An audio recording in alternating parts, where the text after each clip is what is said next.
हर episode की तरह, हर show की तरह आज भी हमारे साथ मौजूद हैं एक बेहद उम्दा कलाकार, एक बहुत ही बेहतरीन फ़नकार। आइए हम बात कर रहे हैं जिनकी, उनसे आपको मिलवाते हैं। बहुत सारे पहलू हैं इनके जो आप जानेंगे आज, और वो हैं शक्ति सिंह साहब।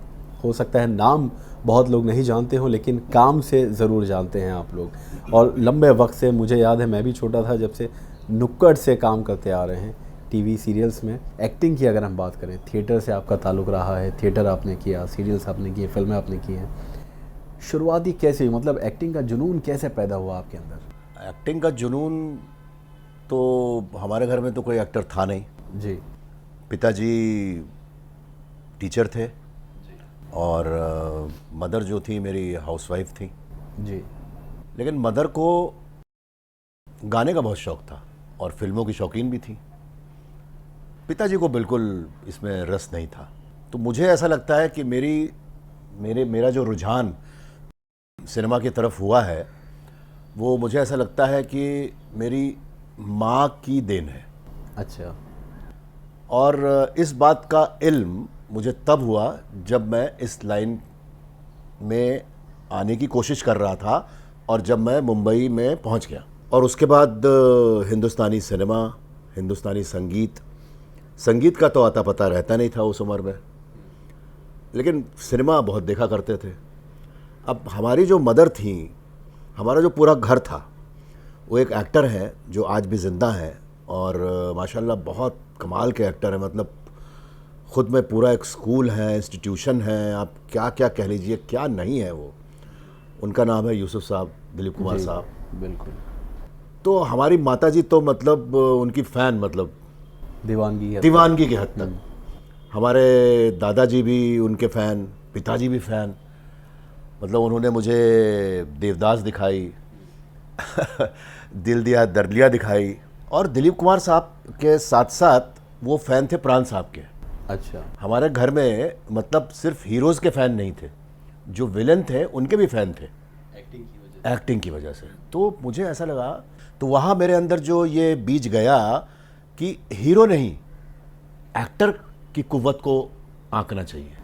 बिल्कुल। खाली हीरो को देख के हम खुश होते रहें कि हम भी कभी हीरो बन जाएं या कुछ बन जाएं। वो तो जो बनना है एक न एक दिन, वो तो इंसान बन ही जाएगा। तो मेरे ख्याल से जो पहला कीड़ा था वो मेरी माताजी का डाला हुआ था। उसके बाद धीरे धीरे फिल्मों का डाला हुआ था। फिर धीरे धीरे थिएटर शुरू हुआ। मजाक मजाक में शुरू हुआ कि भाई ये भी कर लेंगे, वो भी कर लेंगे। लखनऊ में बहुत बहुत साल तक थिएटर किया, सीरियस थिएटर किया। वहाँ के जितने भी दिग्गज जो डायरेक्टर थे, अपने जैसे राज बिसारिया साहब थे, मुद्रा राक्षस साहब थे, अपना कुमुद नागर साहब थे, हमारे अरुण केडी साहब थे, उन सब के साथ मैंने मतलब जहाँ जहाँ मुझे जो भी किरदार मिला वो मैं करता गया। फिर मैंने अपने एक ग्रुप की खुद स्थापना की। मैंने और हमारे एक मित्र थे जो वाराणसी के रहने वाले थे, उनका नाम विजय राय था। और विजय राय साहब मुंशी प्रेमचंद जी के पड़पोते हैं जी। वो आज भी वहाँ कार्यरत हैं। और वहाँ से वो एक मैगज़ीन निकालते हैं, उसका नाम लम्ही है। लम्ही, जहाँ मुंशी प्रेमचंद साहब पैदा हुए थे। जी। और पता नहीं आज की जनरेशन को मुंशी प्रेमचंद के बारे में पता है कि नहीं पता है, लेकिन फिर भी मैं चाहूँगा कि आप सब लोगों को उनके बारे में ज़रूर पता होना चाहिए, क्योंकि उनके जैसा लेखक लिखने वाला आज तक तो शायद नहीं पैदा हुआ है। बिल्कुल। तो इस तरीके से इंटरेस्ट पैदा हुआ और फिर मेरे रुझान बढ़ गए इस तरफ। मतलब थिएटर आपने किया लखनऊ में काफ़ी वक्त तक, थिएटर करने के बाद अपना एक ग्रुप भी बनाया। तो ये मुंबई आने का शौक़ कैसे हुआ? क्योंकि सपनों की नगरी है, हर कोई ये ख्वाहिश रखता है कि मुंबई पहुँचें, लेकिन ज़्यादातर लोग नाकाम हो जाते हैं। तो क्या जज्बा लेकर आए थे? क्या आपको कुछ हिचकिचाहट थी कि इतना बड़ा शहर है, कोई जानने वाला यहाँ था या नहीं था, या कैसी वो शुरुआत थी मुंबई की? जब मेरी पढ़ाई ख़त्म हुई, उसके बाद थिएटर वगैरह चालू हो गया था। अब धीरे धीरे मामला जो मजाक में शुरू हुआ था, वो धीरे धीरे संजीदगी की तरफ बढ़ना शुरू कर दिया उसने। तो अब घर से ये शोर मचता था कि भाई लड़का है, शादी कर दो, बड़ा लड़का है, फ़ौरन शादी करो। और हमारे ठाकुरों में होता भी है कि फटाफट लड़की मिले उससे दहेज ले लो और शादी कर दो। जी। तो मुझे तो इन सब के बारे में ज़्यादा वो था नहीं, कुछ नाम कमाना था, कुछ करना था। उसके बाद मैंने कहा कि फटाफट नौकरी कर लेता हूँ कहीं। तो उस समय उषा सेल्स एक कंपनी थी, आज भी है, जो पंखे भी बनाती है, डीजल इंजन भी बनाती है। तो वहाँ मैंने आनन फानन में वो नौकरी ज्वाइन कर ली एज अ सेल्स रेप। अब मैं वहाँ रोज़ मुझे टूर पे जाना पड़ता था, कभी वाराणसी जाना पड़ता था, इलाहाबाद जाना पड़ता था, बस्ती, बहराइच, हर जगह जाना पड़ता था। तो फिर मेरा ये थिएटर करना बंद हो गया था जी। तो फिर मैं प्रोड्यूसर बन गया था। मुझे जो भी पैसा मिलता था उससे वो मैं प्ले करवाता था अपने एक फ्रेंड से जिनका नाम अजय दुबे था। और फिर मैंने एक प्ले किया था इन्ना की आवाज़, और उसमें मैंने ब्रेक दिया था। हमारे एक मित्र थे, मैं उनका नाम लेना चाहूँगा, जो आजकल आयरलैंड में है, सिराज जैदी नाम है उनका, और बहुत अच्छे मेरे उनके ताल्लुकात हैं। वो वहाँ फेस्टिवल्स करते हैं, हिंदी फिल्मों के फेस्टिवल करते हैं, तो उनको मैंने उसमें ब्रेक दिया था। फिर असलम था, उसको दिया था। तो इस तरीके से करते करते नौकरी करने के दौरान मैं प्रोड्यूसर बन गया। एक्टिंग तो कर नहीं पाता था। फिर मुझे अचानक एक दिन अखबार में एक इश्तिहार देखा मैंने। उसमें बम्बई में एक स्कूल खुलने जा रहा था, खुल चुका था एक्टिंग स्कूल। एक्टिंग स्कूल जी। तो उसमें जिन्होंने खोला था उनका नाम था श्री अनिल चौधरी। और उसमें पढ़ाने वाले लोग कौन कौन थे? उसमें पढ़ाने वाले लोग थे अनुपम खेर साहब, अपना पंकज कपूर साहब, राज बब्बर साहब, ओमपुरी साहब, और नसीर भाई भी फैकल्टी में थे, अन्नू कपूर साहब। मतलब जितने भी आज के दिग्गज कलाकार हैं वो उसमें पढ़ाने वाले थे। हालांकि मैंने वहाँ थिएटर बहुत कर रखा था। और उसी दौरान खेर साहब लखनऊ में थे, वो मेरा प्ले देखने आया करते थे। अच्छा। ये इस बात का ताल्लुकात आगे मिलेगा कहानी में। तो वो मेरा प्ले देखने आया करते थे, मैं अपना काम वाम करता रहता था, तो काफ़ी तारीफ भी किया करते थे। तो फिर वो इश्तिहार देख के अब मैंने सोचा कि भाई मुझे कैसे नौकरी से कैसे छुट्टी कैसे मिलेगी, क्या मिलेगा। तो फिर मैं बिना बताए मैं घर में बताया माताजी को। माताजी का सहारा था।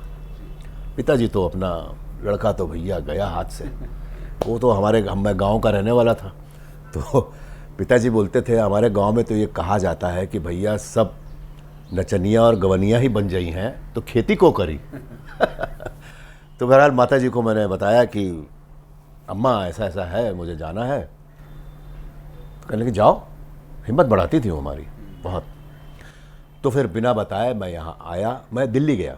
दिल्ली में मेरा एक शो भी था, एक प्ले था आवाज़।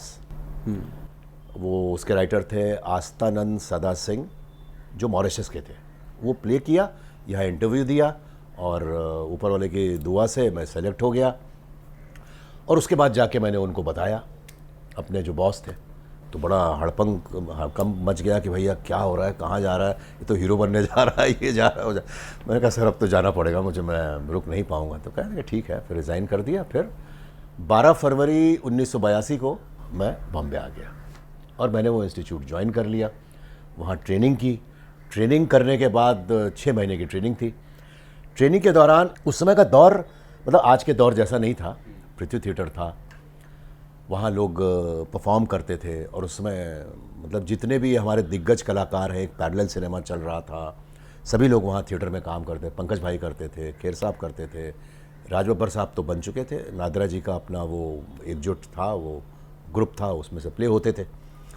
तो उस दौरान मैंने एक प्ले किया जिसका नाम था रुस्तम सोहराब, चौधरी साहब ने किया। तो उसमें इत्तेफाक से मेरी खुशकिस्मती कहिए कि मुझे सोहराब का रोल मिला। और उसमें खेर साहब ने पीलसम का रोल किया। और एक बहुत आला दर्जे की कलाकार हैं कविता चौधरी, शायद आपने नाम सुना हो, उन्होंने मेरी मतलब शरीके हयात का रोल किया, गर्द आफरीद का रोल किया। और भी बहुत से कलाकार थे उसमें। पुरी साहब डबल कास्टिंग में थे। सुधीर पांडे जी ने रुस्तम का रोल किया था। और ओमपुरी साहब डबल कास्टिंग थे रुस्तम में, और पंकज कपूर साहब सोहराब में। तो वो माशाल्लाह प्ले बहुत ही मतलब तारीफ़ हुई, बहुत से लोग बुलाए गए। इवन मेरा ऑडिशन हुआ, एक फ़िल्म बन रही थी उस समय गिरीश कर्नाड साहब की, उत्सव। तो उसमें मैं गया था और मैं और खेर साहब साथ में ही गए थे ऑटो में बैठ के, और वहाँ हमारा ऑडिशन हुआ। लेकिन फिर बाद में इत्तेफाक से वो रोल शशि कपूर साहब के बेटे ने किया, कुणाल कपूर ने। इस तरीके से अपनी यात्रा शुरू हो गई। तो खेर साहब हाँ, वो बता रहा था ना, वहाँ प्ले देखने आया करता। तो मेरे यहाँ आने का सबसे ज़्यादा ताज्जुब, या ताज्जुब तो नहीं कहेंगे, वो तो बहुत बड़े कलाकार हैं, बहुत कुछ सीखा है मैंने उनसे। उन्होंने खाली मुझसे एक सवाल किया, अनुपम खेर साहब। अनुपम खेर साहब ने, जो मैं आज तक याद रखता हूँ, और बहुत सही सवाल था। उन्होंने बोला, यार तुम्हें यहाँ आने की क्या ज़रूरत थी, ये स्कूल ज्वाइन करने की क्या ज़रूरत थी? अच्छा। तो मैंने कहा, यार कम से कम ये मुझे इतना तो समझते हैं कि मुझ में कलाकारी की इतनी सलाहियत तो है, इतना टैलेंट तो है। तो मैंने उनको बोला, साहब कि आप जैसे पढ़ाने लोग यहाँ पर वाले लोग हैं, इसीलिए मैं यहाँ पर आया हूँ। तो कहने लगे कि आप क्या बनना चाहते हैं, हीरो बनना चाहते हैं कि विलन बनना चाहते हैं कि चरित्र कलाकार कैरेक्टर आर्टिस्ट बनना चाहते हैं, या क्या बनना चाहते हैं? मैंने कहा, साहब मैं बस एक कलाकार बनना चाहता हूँ, और उससे ज़्यादा मेरी कोई तमन्ना नहीं है, बहुत बड़ा एम्बिशन नहीं है मेरा। बम्बई में नाम कमाना चाहता हूँ, यही रहना चाहता हूँ, यही करना चाहता हूँ जी, और वही कर रहा हूँ मैं जी। 35 सालों से लगातार, और वाकई जो फोकस्ड थे, जो सोच थी, हम सब जानते हैं। जैसे मैंने बताया, तकरीबन 1985 से हम शक्ति सिंह साहब को देख रहे हैं टीवी पर, और मुख्तलिफ़ किरदार किए होंगे, हज़ारों किरदार हम अगर यूँ कहें आम भाषा में तो किए होंगे, और हर किरदार को इतनी बखूबी अदा किया है। और वाकई क्योंकि थिएटर बैकग्राउंड से जुड़े थे, तो कहीं ना कहीं वो फ़न था, वो सलाहियत थी, और इसीलिए आज सदाबहार कलाकार कहलाए जा रहे हैं शक्ति साहब। लेकिन मैं ये जानना चाहता हूँ आपसे, जैसे जब थिएटर आपका बैकग्राउंड रहा और उसके बाद आपको टीवी सीरियल्स मिलना शुरू हुए, अगर नुक्कड़ की या ब्योमकेश बख्शी, उसके बाद तो हज़ारों सीरियल्स में आपने काम किया है, तो कभी ऐसा लगा कि थिएटर ठीक था या सीरियल्स? और क्योंकि दोनों में बहुत फ़र्क है, एक जगह सिर्फ आपके इमोशंस काम करते हैं, एक जगह सिर्फ आपके जो एक्सप्रेशंस हैं या आवाज़ है, ये सब काम करती हैं। तो कितना फ़र्क आपको महसूस हुआ, या कितनी परेशानी हुई टीवी में आने के बाद, या बिल्कुल नहीं हुई? थिएटर करने के बाद, बॉम्बे में ट्रेनिंग के बाद, पहले मैंने फिल्में की जी। मेरी सबसे पहली फिल्म थी खामोश, विधु विनोद चोपड़ा साहब की। एक बहुत छोटा सा असिस्टेंट डायरेक्टर का मैंने किरदार किया था। साउथ का असिस्टेंट डायरेक्टर है, और मेरे डायरेक्टर जो थे सदाशिव आम्रपुरकर साहब थे। बहुत छोटी फिल्म थी, NFDC के फाइनेंस से बन रही थी, बहुत अच्छे अच्छे कलाकार थे, और वो फिल्म मैं दर्शकों से कहना चाहूँगा कि जब भी मौका मिले ज़रूर देखें।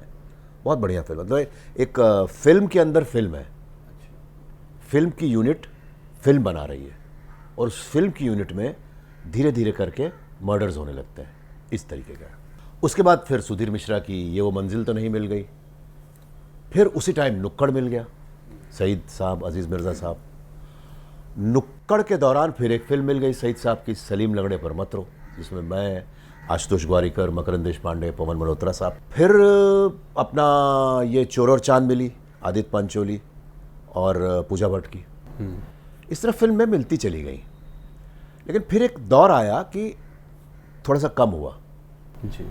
फिर नुक्कड़ चूँकि किया हुआ था, और नुक्कड़ की टीम हिट थी, फिर मैंने इंतज़ार किया उनके साथ, मनोरंजन किया, मतलब वो जो करते थे उसमें मैं होता था इत्तेफाक से। उस समय का दौर ऐसा था कि आप जिस ग्रुप में हैं शामिल, वो लोग आपको रिपीट करते थे। फिर सीरियल करने लगा। भाई इतना ज़रूर कहूँगा कि जैसे जो लोग थिएटर में काम करते हैं, उनको थोड़ी बहुत तकलीफ़ ज़रूर होती है कैमरा के सामने काम करने में। उसकी वजह खाली है कि थिएटर जो होता है वो ऑडियंस दूर होती है बहुत आपसे, और आप स्टेज के ऊपर खड़े होकर मतलब इतने इतने छोटे छोटे आप दिखते हो, तो आपको अपने हाव भाव थोड़े बढ़ा के करने पड़ते हैं। कोई भी आपको जो एक्सप्रेशन है, थोड़ा सा चेहरा भी आपको बड़ा करके एग्जैजरेट करना पड़ता है आपको। तो इसलिए आप जब कैमरे के सामने आते हैं तो आपको बिल्कुल मिनिमाइज करना पड़ता है अपने आप को। पॉज, आपका तलफ़ुज़, डिक्शन, कितना ऊपर जाना है, सुर का ज्ञान। असली एक्टिंग मेरे ख्याल से कैमरे के सामने ही होती है। लेकिन हम ये नहीं कह सकते कि थिएटर की एक्टिंग किसी मायने में छोटी है, कम है। क्योंकि वो जैसे अभी क्लासिकल संगीत क्या है, वो जड़ है आपका जी। अगर आपने जड़ को मजबूती से पकड़ा है तो फिर तने और शाखाएं और पत्तियां तो माशाल्लाह बहुत अच्छी उगेंगी, फूल भी बहुत अच्छे उगेंगे जी। तो सीखने वाली बात है, हर चीज़ सीखने की ज़रूरत है। एक्टिंग एक लर्निंग प्रोसेस है। आप ज़िंदगी, जैसे मैं अभी आपसे सीख रहा हूँ, हमारे कैमरामैन साहब बैठे हैं, ये बैठे हैं, हम सबसे सीख ही रहे हैं। सीखना कभी बंद नहीं होना चाहिए। बिल्कुल। ये तो बात हुई एक्टिंग की, थिएटर की, कैसे आगाज़ हुआ, कैसे शुरुआत हुई, मुंबई का सफ़र, आज एक अपनी अलग पहचान बना चुके हैं। लेकिन अब एक बहुत दिलचस्प बात है जिस पर हम बात करेंगे अपने नाज़रीन के साथ। एक्टिंग आपने देखी होगी, लेकिन आपने आवाज़ भी आपको जानी पहचानी लग रही होगी, क्योंकि एक गले में एक तरह से कई कैरेक्टर्स बसते हैं शक्ति साहब के। डबिंग आर्टिस्ट हैं आप, तो ये बैलेंस में, इस पर कई सारे सवाल आते हैं। सबसे पहले तो ये कि कामयाबी ज़्यादा किस में मिली, एक्टिंग में मिली, टीवी में मिली, फिल्मों में मिली, या डबिंग में मिली? क्योंकि मैं आपको बता दूं, हॉलीवुड की शायद ही कोई ऐसी फिल्म होगी जो हिंदुस्तान में हिंदी डब करके रिलीज़ की जाती है जिसमें शक्ति साहब ने अपनी आवाज़ ना दी हो। चाहे वो जेम्स बॉन्ड हो, टाइटैनिक हो, या जुरासिक पार्क जब आई थी उससे हम बात करें तो वहाँ से शुरुआत होती है, और आज तक एवेंजर्स हाल ही में जो आई है उसके लिए भी अपनी आवाज़ डब की है। और चाहे वो विलन हो, मेन विलन, या लीड एक्टर हो फिल्म का, शक्ति साहब की आवाज़ को इस्तेमाल किया जाता है। तो मैं सबसे पहला सवाल बहुत मुख्तसर वो यही कि एक्टिंग में ज़्यादा कामयाबी मिली या डबिंग में, क्योंकि आपकी आवाज़ तो हॉलीवुड तक सुनी जाती है। बहुत कठिन सवाल है। मैं बता नहीं पाऊँगा, लेकिन जिसमें भी जो भी मिला है वो सब ऊपर वाले की देन है। मेरी मेहनत मशक्क़त तो है ही, बेशक। और मैं अभी भी पूरी तरह सेटिस्फाइड नहीं हूँ। एक्टिंग में बहुत कुछ करना चाहता हूँ, दिली तमन्ना है कि और भी मुझे किरदार मिले, और भी करने का मौका मिले, और भी सीखने का मौका मिले। और डबिंग में भी बहुत नाम मिला है, बहुत लोगों की मैंने डबिंग की है। मतलब कम से कम मुझे अगर सही याद है तो मैंने 10-15 हज़ार फिल्में कर डाली होंगी, सीरियल्स कर डाले होंगे, सब कुछ कर डाला होगा जी। और ये क्यों और कैसे होता गया, इसके पीछे खाली एक ही बात थी जी। कि जब फिल्मों और सीरियल से और बाकी चीज़ों से समय मिलता था तो पैसे नहीं हुआ करते थे उस टाइम पे, स्ट्रगल का दौर था वो। तो कभी कभी ऐसे स्टूडियो में जैसे सी रॉक हुआ या डबिंग के जो स्टूडियोज़ हैं वहाँ जाके बैठ जाया करते थे कि भाई क्या है कैसे। तो ऐसे ही एक दिन घूमने का दौर था, फक्कड़ी का दौर था, तो इसे घूमते घामते अपना मोटरसाइकिल हुआ करते घुमाते घुमाते वहाँ पहुँच गए। तो वहाँ एक फिल्म चल रही थी जिसका नाम था जानी दोस्त। धर्मेंद्र साहब की, जीतू साहब की, श्रीदेवी जी थी, और दूसरी हीरोइन कौन थी मुझे याद नहीं है।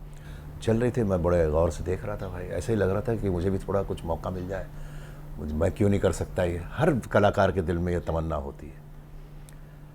अच्छा, अब थोड़ा सा मैं पीछे जाऊंगा कि वो लखनऊ में ही मैंने डबिंग का सिलसिला शुरू कर दिया था। अच्छा। जी हाँ, वहाँ भी मुझे एक मेरे गुरु थे जिनका नाम था संतराम शुक्ला।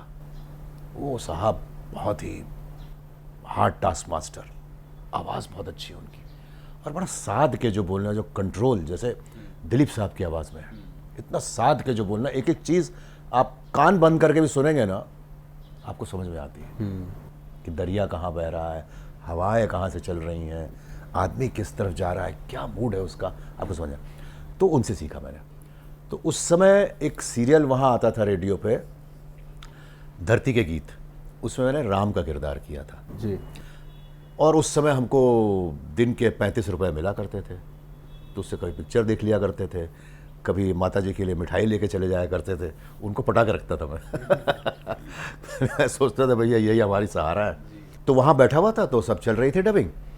तो कुछ ऐसे छोटे मोटे जो किरदार होते हैं, जैसे सिपाही होता है, इंस्पेक्टर होता है, या कुछ गुंडा होता है, तो मैं यार इसकी डबिंग करनी है, कौन करेगा। तो एक मेरे दोस्त थे, उन्होंने इनको ट्राई करिए। मैंने कहा भाई यही मौका है, एक्टर को क्या चाहिए, अंधे को क्या चाहिए, दो आँख। कलाकार ऐसे ही होता है, मौका नहीं चूकता अपना जी। मैं खड़ा हो गया, फटाफट किया, कहने लगा अरे यार तो बड़ी अच्छी आवाज़ है, तुम तो रोज़ ही आ जाया करो। फिर मैं घबरा गया यार, मैंने कहा कहीं यार डबिंग आर्टिस्ट ही ना बन जाऊँ मैं। तो मैं जाने लगा, पैसे आने लगे, इस तरीके से डबिंग की शुरुआत हुई। अच्छा। और फिर करते करते न जाने कितनी फिल्में, आप रोजा ले लीजिए, बॉम्बे में भी आपकी बॉम्बे ले लीजिए, और मौनम ले लीजिए, तो उनकी अरविंद स्वामी की आवाज़ है। हॉलीवुड में मैंने sir Anthony Hopkins, James bond की सारी फिल्में, एवेंजर्स में निक फ्यूरी, और आप वो जुरासिक पार्क की बात कर रहे थे, उसमें जेफ गोल्डब्लम। अच्छा, मैन इन ब्लैक में भी? मैन इन ब्लैक में भी जो वो एजेंट से थे, टॉमी ली जोन्स। और पायरेट्स ऑफ कैरिबियन में जो टेंटिकल्स वाला था जी। उसका मैंने किया है। और न जाने ऑक्टेवियस स्पाइडरमैन में, ग्रीन हॉर्नेट मैंने किया है। और साउथ की फिल्मों में प्रकाश राज, चिरंजीवी और न जाने कौन कौन है। और अभी मैंने एक सीरीज़ की है जो नेटफ्लिक्स पे आती है, House of Cards, Kevin Spacey की, इसकी उनकी की है। लेकिन ये ज़रूर है कि कोई भी आर्ट आसान नहीं है। मतलब सुनने वालों को, जानने वालों को ये ध्यान रखना चाहिए कि यार ये इसने कर लिया तो सबका हो जाएगा। ऐसा नहीं है कि मैं फंबल नहीं करता, गलतियाँ नहीं करता हूँ, हर इंसान गलती करता है। लेकिन वही ज्ञान की आपको समझना पड़ेगा, उसकी बारीकियों को समझना पड़ेगा। बिल्कुल। इसमें मैं नाज़रीन को ये बताना चाहूँगा कि दो प्रोफेशन पैरेलली चलते हैं शक्ति साहब के, और ये बहुत मुश्किल काम है, आप इसको बात को समझिए। एक्टिंग अपने आप में एक प्रोफेशन है जो कि बहुत मुश्किल है, एक आर्ट है, क्राफ्ट है जो आपको प्रेजेंट करना होता है टीवी पर।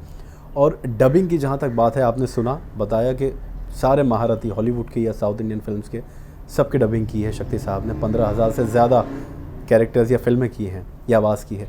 लेकिन आप समझिए ये एक अलग प्रोफेशन है। डबिंग ज़्यादा मुश्किल है, इसलिए कि आप उस कैरेक्टर को जानते नहीं, आपने वो फिल्में नहीं देखी हैं, लेकिन आपको सिर्फ पता है कि कैरेक्टर क्या है, क्या मूड है, कैसे आवाज़ निकालनी है।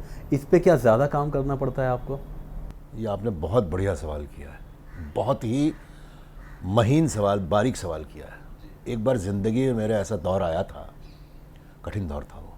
जब मैं पहले डबिंग करता था तो ऐसे कागज़ हाथ में लेके करता था, डायलॉग याद नहीं करना पड़ता था। अब क्या होता है, बिल्कुल दोनों अलग प्रोफेशन है। डबिंग आपको पढ़ के करना है और सामने वाले की आवाज़ से आपको मैच करके करना है। आप एक केज में हैं, उसके हिसाब से आपको मूवमेंट करना है। अब जैसे मैंने एक एनिमेशन फिल्म की थी, फाइंडिंग नीमो, मछलियों की कहानी है। तो उसमें एक मछली बच्चा होती है और एक फादर होता है। तो उसकी माँ ख़त्म हो गई है और बाप और बेटा है। अब बाप बड़ा डरपोक है कि मेरे बेटे को कुछ हो ना जाए, कुछ तो हो ही जाएगा मेरे बेटे को, और नेगेटिव ही सोचता रहता है। तो बहुत, और इतनी फास्ट उसकी आवाज़, इतना मूवमेंट है। लेकिन वहाँ वो आवाज़ है, यहाँ अरविंद स्वामी की आवाज़ है, यहाँ इसकी आवाज़ है, यहाँ उसकी आवाज़। तो आपके खोने का डर बहुत रहता है कि यहाँ है तो आप यहीं खो के ख़त्म हो गए। फिर दूसरी तरफ आप कैसे जाएंगे? जैसे आदमी का दो चेहरा होता है ना, ये बिल्कुल सही आपने सवाल किया। दो चेहरे थे मेरे। कभी कभी क्या, एक दौर ऐसा आया था, एक मैं सीरियल कर रहा था इम्तियाज़ अली का। इम्तियाज़ अली जैसा डायरेक्टर मुझे नहीं लगता कि आज के दौर में कोई भी होगा। अच्छा। मतलब उस जैसा इजी गोइंग, शांत और निकाल लेने वाला। तो मैं जब उसके सेट पे जाता था, इम्तिहान सीरियल जब मैं करता था, तो मुझे बड़ी कठिनाई होती थी। कहता था यार ये पता नहीं क्या करवाएगा, बाकियों को तो मैं कर लूँगा, झेल लूँगा, ये क्या करवाएगा। तो वहाँ जाके मुझे एक बार फील हुआ कि यार मैं अपनी आवाज़ और वो चेंज नहीं कर पा रहा हूँ। मैं लगता है कि उसी तरफ रह गया, मैं उस दर रह गया। अब सोचिए, एक कलाकार को ऐसा लग रहा है कि मैं वहाँ रह गया, तो मैं जो यहाँ खड़ा हूँ वो कौन है? वो मेरे डिप्रेशन का दौर था। फिर मैंने फाइट किया, कोशिश की, और वो मेरा किरदार उसमें बहुत अच्छा था, बहुत अच्छा। मतलब पहले तो रवि राय साहब ने किया। रवि राय साहब हमारे बैचमेट थे एक्टर्स वर्कशॉप में। रवि राय साहब ने इम्तिहान डायरेक्ट किया था, और हमारे राजू खेर साहब, अनुपम जी के छोटे भाई, उन्होंने वो प्रोड्यूस किया था और रोल भी किया था उसमें मेरा एक बनवारी का किरदार था, विलेन का, जैसे कन्हैया लाल साहब जैसा। तो रवि राय ने जिस तरीके से किया था, इम्तियाज़ ने बिल्कुल अलग, उसको एकदम संजीदा बना दिया था। जैसे आप समझ लीजिए कि कन्हैया लाल से अगर हम परिवर्तन करें तो कौन सा एक्टर, प्राण साहब का भी नेचुरलिस्टिक परफॉर्मेंस करने वाला रोल, उसमें मनोज वाजपेयी भी बाद में आए। तो उस समय मुझे ऐसा लगता था कि यार ये कुछ अलग करवा रहा है, ये कैसे होगा। लेकिन इस बात का एक्टर को जो फाइटर स्पिरिट है उसकी होनी चाहिए कि अगर करवा रहा है तो करेंगे ना, कोशिश करेंगे, गलती होगी, गिरेंगे, उठ जाएंगे, उसमें क्या है, माफ़ी मांग लेंगे, इसमें क्या प्रॉब्लम है। तो ये ज़रूर डिफ़िकल्टी होती है, उसमें आप कागज़ लेके पढ़ते हैं। यहाँ आपको डायलॉग याद करके उस किरदार की आवाज़ निकालनी है। सिर्फ ऐसा नहीं कि आप बेस में खाली अपना ऐसा करके बोल रहे हैं, वहाँ आपको वो कन्हैया लाल पढ़ना पड़ेगा।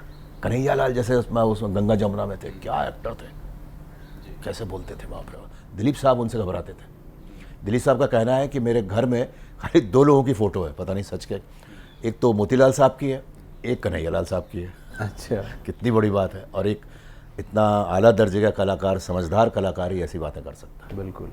तो कहीं ना कहीं जो आपने बताया डिप्रेशन पीरियड था आपका, हाँ। वो मुझे जो आपने बात बताई उससे याद आता है कि दिलीप साहब, आप उनको देखकर इंस्पायर हुए एक तरह से, और सभी लोग एक्टर बने हैं उनको देख कर सीख कर लोग। तो दिलीप साहब की ज़िंदगी में भी ऐसा दौर आया था कि वो एक दिन में कई फिल्में कर रहे होते थे, कभी गंगा जमुना है तो दूसरी तरफ मुग़ल आज़म है, रात को देवदास है। तो वो कैरेक्टर से बाहर निकलना मुश्किल हो गया था जी। और बीमार पड़ गए थे और इलाज के लिए भी फिर वो इंग्लैंड पहुंचे थे। तो कहीं ना कहीं वही उसी तरह का दौर आपके साथ भी आया, लेकिन एक फाइटर, बिल्कुल ठीक कहा आपने, जो फाइटिंग स्पिरिट होती है वो आगे बढ़ाती है। और इसमें मैं माफ़ी चाहूँगा जी, इसमें मैं एक चीज़ ज़रूर मेंशन करना चाहूँगा कि फाइटिंग स्पिरिट तो ठीक है, लेकिन वो स्पिरिट तभी काम करती है जब आपकी बेटर हाफ आपको सही राय दें और वो सही हो। जी, आपकी पत्नी, आपकी शरीका हयात, अगर वो सही नहीं है तो आप पीछे रह जाएंगे।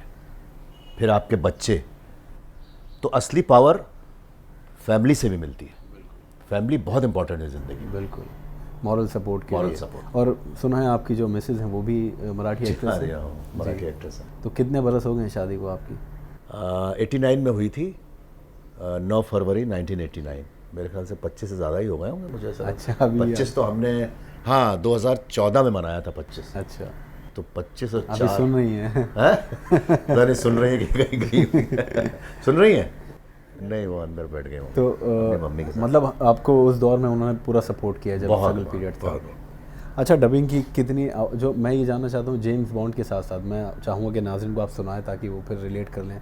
जो आवाज़ आपने निकाली है जेम्स बॉन्ड की हो, या आपको कौन सा अच्छा कैरेक्टर लगा कभी हॉलीवुड का आपने जिसकी आवाज़ निकाली और आपको लगा वो बिल्कुल मैच हुई है? वैसे तो तकरीबन सभी होती हैं। मुझे बहुत ज़्यादा याद तो रहता नहीं है क्योंकि मैं मिमिक तो करता नहीं हूँ। जी, मैं खाली जेम्स बॉन्ड का एक आध डायलॉग है जो मैं सुना सकता हूँ, क्योंकि मुझे करके मैं भूल जाता हूँ, मैं उसको साथ नहीं लाता। जैसे वो डर रहता है ना कि साथ में लेके आप घूम रहे हैं, अब यहाँ आके मैं एक हस्बैंड बन जाता हूँ, ऐसे मजाक करने वाला, खेलने वाला बच्चों के साथ, गुस्सा भी करता हूँ, ऐसी बात नहीं है। वहाँ मैं डबिंग आर्टिस्ट रहता हूँ, फिर यहाँ से फिर कहीं एक्टिंग के लिए जाऊँ तो फिर वो बनना पड़ता है, मुझे वो फॉलो करना पड़ता है। तो बस जेम्स बॉन्ड का एक सुनाओ। इंग्लिश में जैसे जेम्स बॉन्ड साहब बोलते हैं, जितने भी जेम्स बॉन्ड हैं ये लाइन ज़रूर होती है, ये लाइन और एक दूसरी लाइन भी। ही basically introduces himself, Bond introduces himself saying this, the name is Bond, James Bond. अब इसको हिंदी में बोलते हैं, नाम है बॉन्ड, जेम्स बॉन्ड, इस तरीके से। बहुत शुक्रिया। अब आप, और एक छोटा सा और है, वो भी सुनाया तो थोड़ा हंसी का मज़ा आएगा देखने वालों को।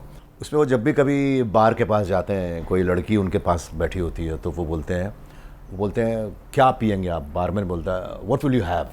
सो mister Bond says vodka martini, shaken not stirred. तो हिंदी में हम लोग तो जैसे पूछा क्या पियेंगे आप? 1 वोदका मार्टिनी, हिलाकर, मिलाकर नहीं।